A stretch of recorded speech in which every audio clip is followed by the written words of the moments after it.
यूँ तो आपने गौतम बुद्ध के जीवन की बहुत सी कहानियों को सुना होगा और कुछ ना कुछ सीखा भी जरूर होगा, पर आज मैं आपको जो कहानी सुनाने जा रही हूँ, अगर उस कहानी को आपने पूरा सुन लिया तो आप समझ पाएंगे कि वास्तव में सबसे बुद्धिमान व्यक्ति कौन है और स्वयं को सबसे बुद्धिमान कैसे बनाया जा सकता है। तो दोस्तों, कहानी को शुरू करते हैं। कहानी एक नगर में रहने वाले एक नौजवान लड़के की है। उसका दिमाग बहुत तेज था और उसकी सबसे खास बात यह थी कि वह किसी भी चीज को आसानी से कम समय में ही सीख लेता था। इस तरह उसकी ख्याति कम समय में ही दूर दूर तक फैल गई। लोग उसे बुद्धिमान कहने लगे। वह स्वयं को बुद्धिमान दिखाने के लिए नित नए काम जैसे कि चित्रकारी करना, गाना गाना, मूर्ति बनाना आदि काम सीख रहा था। धीरे धीरे उसने दुनिया के सारे काम सीख लिए जो उसने अब तक देखे थे। इसलिए अब उसे अपनी बुद्धिमत्ता पर बहुत अहंकार हो गया था। वह इस बात से पूरी तरह से अस्वस्थ था कि उसके इतना दुनिया में कोई भी बुद्धिमान नहीं है। एक दिन उसके नगर में गौतम बुद्ध जी आए। उन्हें देखकर उसे बहुत ईर्ष्या होने लगी। आज तक उसके गुणों को देखकर लोग उस लड़के से ईर्ष्या करते थे, किंतु आज पहली बार उस लड़के के मन में किसी के प्रति ईर्ष्या उत्पन्न हुई थी, क्योंकि उसे पहली बार अपनी टक्कर का कोई इंसान मिला था। वह स्वयं की तुलना बुद्ध से करने लगा। वह सोचने लगा कि बुद्ध के पास सिर्फ भिक्षा मांगने के लिए एक कटोरा है, जबकि उसके पास अपार धन है। बुद्ध के वस्त्र तो साधारण हैं, किंतु उसके पास तो बहुत कीमती वस्त्र हैं। बुद्ध तो जमीन पर नंगे पैर चलते हैं, परंतु वह तो कीमती हीरों से जड़ी जूतियां पहनता है। इस तरह से लड़का एक के बाद एक अपनी सैकड़ों चीजों की तुलना बुद्ध से करता है, परंतु हर तुलना के बाद वह यही पाता है कि उसकी ईर्ष्या बुद्ध के प्रति 1% भी कम नहीं हो रही। वह अपने मन को शांत करने के लिए स्वयं से कहता है कि वह बुद्ध से 100 गुना बेहतर है, लेकिन फिर भी उसके मन से ईर्ष्या खत्म नहीं होती और अंततः वह निश्चय करता है कि वह बुद्ध के पास जाकर उनकी उपलब्धियों को पूछेगा। वह पूछेगा कि ऐसा क्या किया है उन्होंने जो लोग उनका भी आदर सम्मान करते हैं। वह व्यक्ति अपने सेवकों के साथ बुद्ध के पास पहुंचा और उन्हें अपनी बुद्धिमानी की बातें बताने लगा।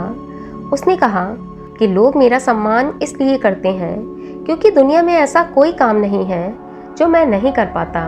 वह लड़का आगे बोला, मुझे यह देखकर बहुत आश्चर्य होता है कि मैं सबसे बुद्धिमान हूँ, फिर भी आपको देखकर मुझे ईर्ष्या होती है।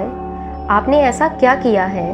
आपकी उपलब्धियाँ क्या हैं जिस कारण लोग आपका सम्मान करते हैं? बुद्ध ने कहा, वैसे तो मेरी कोई उपलब्धि नहीं है, पर तुम जानना चाहते हो तो मैं तुम्हें बता दूं कि मेरी एक उपलब्धि है कि मैं सभी उपलब्धियों को छोड़ चुका हूँ। वह लड़का बुद्ध से बोला, मैं कुछ समझा नहीं।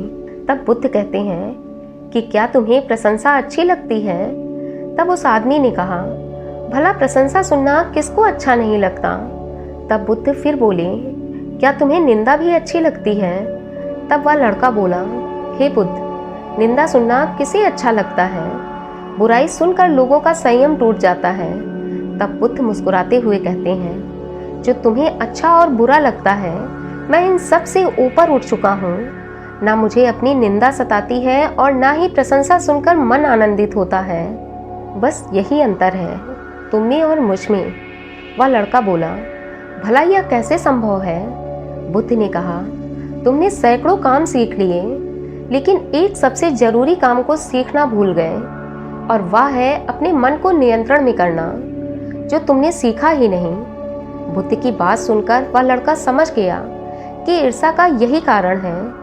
बुद्ध ने उससे कहा, जिस व्यक्ति ने सारे जगत को जीत लिया लेकिन अपने मन को नहीं जीता, उसने कुछ भी नहीं जीता, किंतु जिसने अपने मन को जीता परंतु अपना सब कुछ गंवा दिया, फिर भी उसने सब कुछ जीत लिया।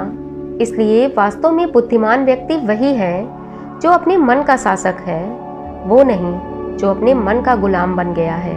गौतम बुद्ध की बातों को सुनकर उसका सारा अहंकार खत्म हो गया। उसने बुद्ध से कहा, क्या आप मुझे अपने मन को जीतना सिखा सकते हैं? तब बुद्ध कहते हैं कि मैं अवश्य सिखाऊंगा, किंतु तुमसे तुम्हारी सारी उपलब्धियों को छीन लूंगा। वह व्यक्ति तैयार हो जाता है। उस दिन से वह व्यक्ति ध्यान करना शुरू कर देता है, क्योंकि ध्यान ही वह तरीका है जिससे आप अपने मन को वश में कर सकते हैं। दोस्तों, यह कहानी हमें यही सीख देती है कि बुद्धिमान वही व्यक्ति है जिसने अपने मन को कंट्रोल किया है। आप चाहें तो जितना ज्ञान अर्जित कर लें, दुनिया के सारे काम सीख लें, किंतु जब तक आपके मन में लालच, मोह, ईर्ष्या जैसे अवगुण विद्यमान रहेंगे, तब तक आप अपनी बुद्धिमत्ता साबित नहीं कर पाएंगे। अगर बुद्धिमान बनना है तो पहले इन अवगुणों को अपने मन से निकालना होगा, और यह तभी होगा जब आप ध्यान करके अपने मन को नियंत्रण में कर पाएंगे।